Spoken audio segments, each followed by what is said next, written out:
السلام علیکم یا علی علیہ السلام مدد مومنین. آج کی ویڈیو انتہائی اہم موضوع پہ ہے. جب ہم اللہ رب العزت کے سامنے کھڑے ہوتے ہیں اور اقرار کرتے ہیں کہ یا اللہ ہم تیری ہی عبادت کرتے ہیں اور تجھی سے مدد چاہتے ہیں، تو اس آیا مبارکہ کا مطلب کیا ہے، مفہوم کیا ہے؟ انسان کو اللہ رب العزت نے بنیادی طور پہ محتاج پیدا کیا اور انسان ہر ایک لمحے میں کسی نہ کسی چیز کا محتاج ہے. تو اسی چیز کو ایکسپلین کریں گے آج کی ویڈیو میں. آپ تمام مومنین سے میری گزارش ہے کہ اگر آپ نے میرے چینل زوار سید اظہر حسین حمدانی کو ابھی تک سبسکرائب نہیں کیا تو پلیز اس کو سبسکرائب کر لیں، ساتھ والے بیل آئیکن کو لازمی پریس کر لیں تاکہ ہماری ہر ویڈیو پہنچے آپ تک سب سے پہلے. جزاک اللہ. چلتے ہیں ویڈیو کی طرف. اعوذ باللہ من الشیطان الرجیم. بسم اللہ الرحمن الرحیم. الصلاۃ والسلام علی اشرف الانبیاء والمرسلین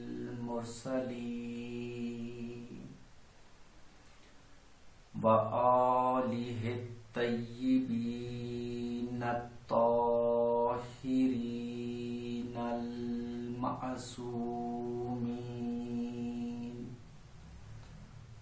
اللہم صلی علی محمد وآل محمد.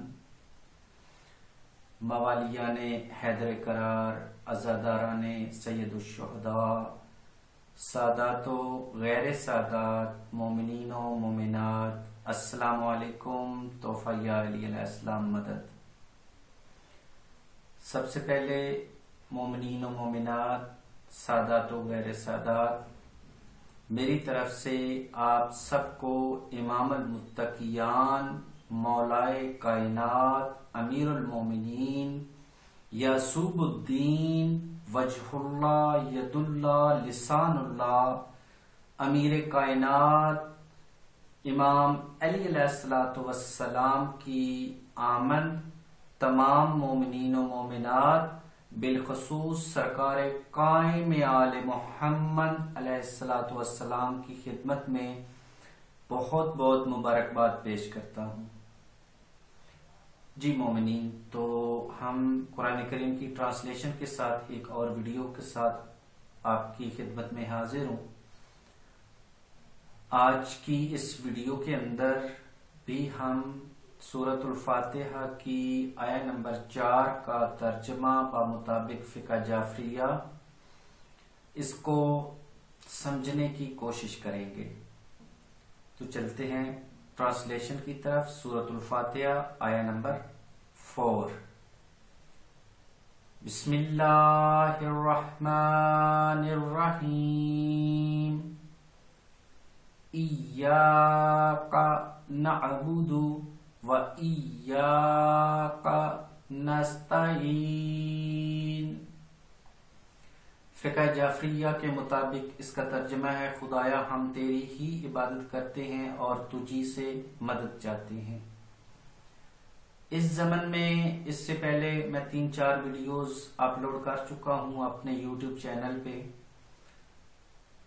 اور اس میں ہم نے سمجھنے کی کوشش کی کہ جب ہم اللہ رب العزت کے سامنے کھڑے ہو کے اقرار کرتے ہیں کہ یا اللہ ہم تیری ہی عبادت کرتے ہیں تو اس کا مطلب اور مفہوم کیا بنتا ہے.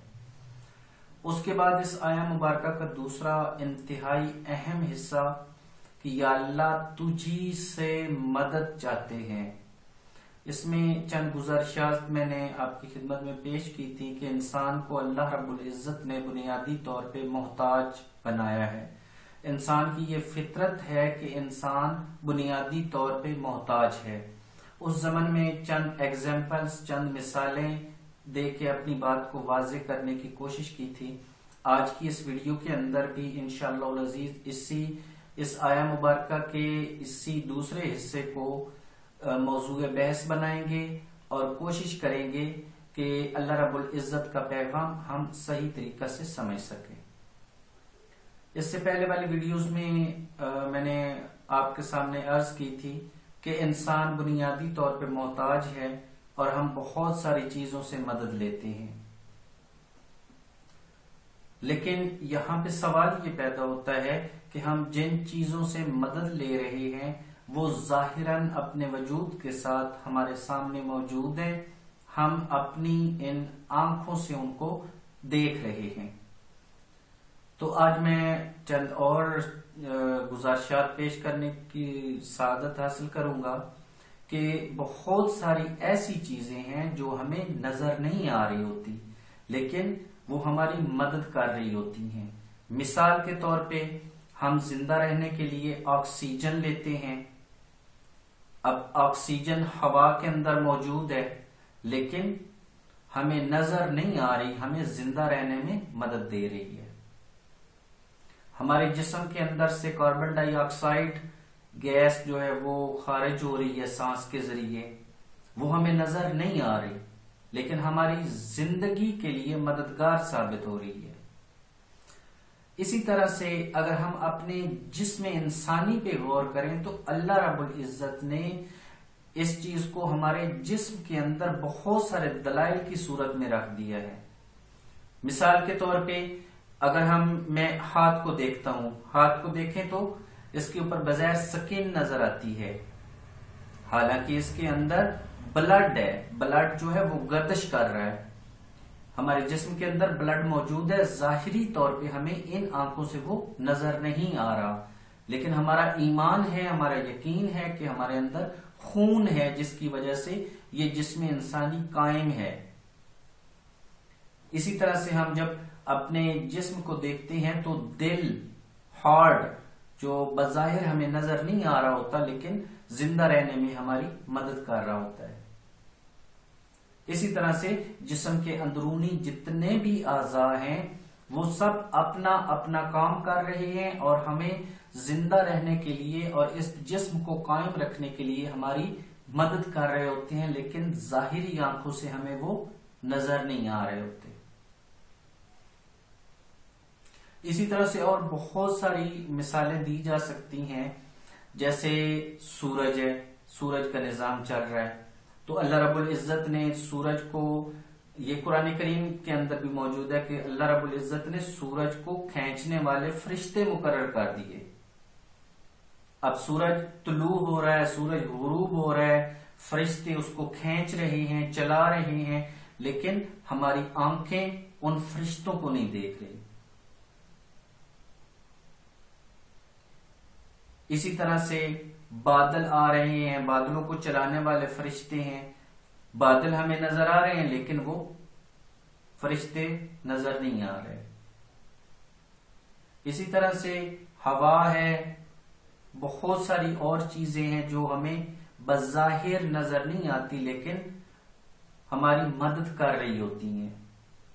مثال کے طور پہ ہم غذا لیتے ہیں، خوراک کھاتے ہیں، فوڈ کھاتے ہیں تو وہ ہمارے جسم کے اندر جاتا ہے، سٹامک اس کو ہضم کرتا ہے، ایک خودکار طریقہ کار کے تحت ہمارا معدہ کام کر رہا ہے اور اس خوراک سے انرجی بنتی ہے، وہ انرجی، وہ طاقت اس جسم کو قائم رکھنے کے لیے ہماری مدد کر رہی ہے۔ خوراک ہمیں نظر آ رہی ہے جو ہم کھا رہے ہیں لیکن جو اس سے انرجی بن رہی ہے وہ ہمیں نظر نہیں آ رہی، ان آنکھوں سے ہم اس کو نہیں دیکھ پا رہے۔ اسی طرح سے آپ دنیا میں کوئی بھی کام کرتے ہیں تو کسی بھی کام کرنے سے پہلے ہمارے مائنڈ میں ایک سوچ بنتی ہے، تھنکنگ آتی ہے، کسی بھی چیز کے بارے میں جو سوچ ہوتی ہے وہ موجود ہوتی ہے، یہ ہر ایک کا ایمان ہے لیکن ظاہری آنکھوں سے نظر نہیں آ رہی ہوتی۔ اسی طرح سے اور بہت ساری چیزیں ہیں جو ظاہری طور پہ ہم نہیں دیکھ پاتے لیکن وہ ہماری مددگار ہیں، زندہ رہنے کے لیے مددگار ہیں، اس نظام کائنات کو چلانے میں مدد کر رہی ہیں لیکن ہمیں وہ نظر نہیں آ رہی ہوتی۔ تو مومنین، آج کی ویڈیو میں اتنا ہی۔ آج کی ویڈیو کا مقصد یہ ہے کہ ہم جن چیزوں سے مدد لے رہے ہیں وہ ہمارے سامنے ظاہری طور پہ موجود بھی ہوتی ہیں اور ہماری مدد بھی کر رہی ہوتی ہیں، اور بہت ساری ایسی چیزیں ہیں کہ جو ہم ان ظاہری آنکھوں سے نہیں دیکھ رہے ہوتے، لیکن وہ ہماری کسی نہ کسی شکل میں کسی نہ کسی چیز میں مدد کر رہی ہوتی ہیں۔ یعنی اللہ رب العزت نے جو ہماری مدد کے ذرائع بنائے ہیں، جو وسیلے بنائے ہیں، جو ذریعے بنائے ہیں، وہ کبھی کبھی تو ہم اپنی آنکھوں سے دیکھ لیتے ہیں، اور بہت ساری چیزیں ہوتی ہیں جن کو ہم اپنی آنکھوں سے نہیں دیکھ پاتے، لیکن وہ چیزیں موجود ہوتی ہیں، اور ہمارا ایمان ہوتا ہے کہ وہ اس چیز کے بغیر ہم زندہ بھی نہیں رہ سکتے۔ تو انشاءاللہ العزیز اب یہاں پہ جو مین ہم سے کوشچن کیا جاتا ہے، یا ہمارے مائنڈ میں ایک مین سوال آتا ہے کہ کیا ایسا ممکن ہے کہ اللہ رب العزت کی کچھ برگزیدہ ہستیاں، کچھ پسندیدہ ہستیاں پردہ میں رہ کے ہماری مدد فرمائیں؟ کیا اللہ رب العزت کسی بھی اپنی برگزیدہ ہستی کو اتنی پاور، اتنی طاقت دیتا ہے؟ تو انشاءاللہ العزیز نیکسٹ والی ویڈیو میں کوشش کروں گا اس پہ بھی چند ایگزامپلس دینے کی، تاکہ یہ آیا مبارکہ کی ٹرانسلیشن ہم جلدی سے جلدی کمپلیٹ کر لیں۔ تو اسی کے ساتھ مومنین آپ سے اجازت چاہتا ہوں، والسلام علیکم، توفیہ علی علیہ السلام مدد۔